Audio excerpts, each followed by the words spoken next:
Hollow Creek was the kind of town you didn't find on maps anymore, hidden in the back roads of Kentucky, surrounded by dense woods. It had been abandoned in the late 1960s. Locals whispered of a tragedy, an entire school bus filled with children that plunged into the creek during a storm. 42 lives lost, but the bodies, they were never recovered. The water swallowed them whole, and from that day, Hollow Creek was cursed.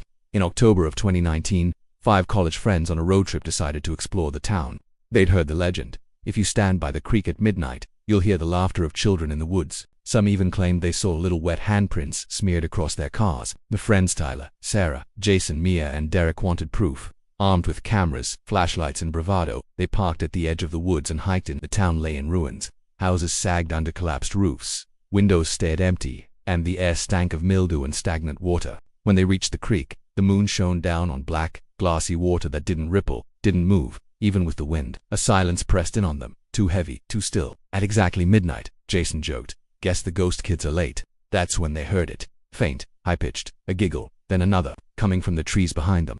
Flashlights whipped around, nothing but shadows. Then, on the hood of their parked Jeep, tiny wet handprints appeared, fresh, sliding down the glass. Sarah whispered, "We need to go." But when they turned back toward the trail, it was gone. Nothing but endless woods. Branches twisted into unfamiliar shapes, like skeletal arms reaching for them. Panic spread. The air grew colder, breath visible in the dark. Mia's scream shattered the silence. She was staring at the water. Something had surfaced, dozens of pale faces, just beneath the glassy surface, eyes wide and mouths open as if frozen mid-scream.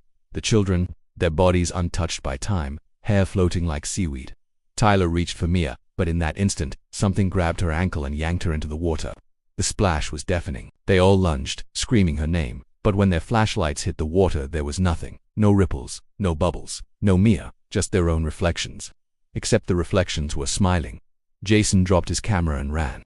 The others followed, crashing through the woods, branches tearing at their skin, but the forest didn't end. Every path looped back to the creek. Every time they stopped, they heard the sound of children's feet running just behind them. Giggles echoing, closer and closer. Derek vanished next. 1 second he was there, flashlight bobbing. The next, gone. His scream cut short, swallowed by the darkness. Tyler and Sarah clung to each other, sobbing, begging for it to stop. And then came the whispers. Dozens of voices layered over each other, childlike yet wrong. "Stay with us, stay forever." The last thing Sarah saw before the world went black was a little girl standing inches away. Soaked skin, pale blue, eyes hollow sockets. She smiled, raising a tiny hand, pressing it against Sarah's cheek, and then silence. Days later, hikers stumbled upon the Jeep. The inside was drenched in muddy water. On the windshield, smeared in small handprints, were 4 words scratched deep into the glass: "We took them all." To this day, no bodies were ever found, but locals warned, don't go near Hollow Creek after dark, because sometimes, if you stand by the water long enough, you'll hear the giggles. And if you hear the giggles, it's already too late.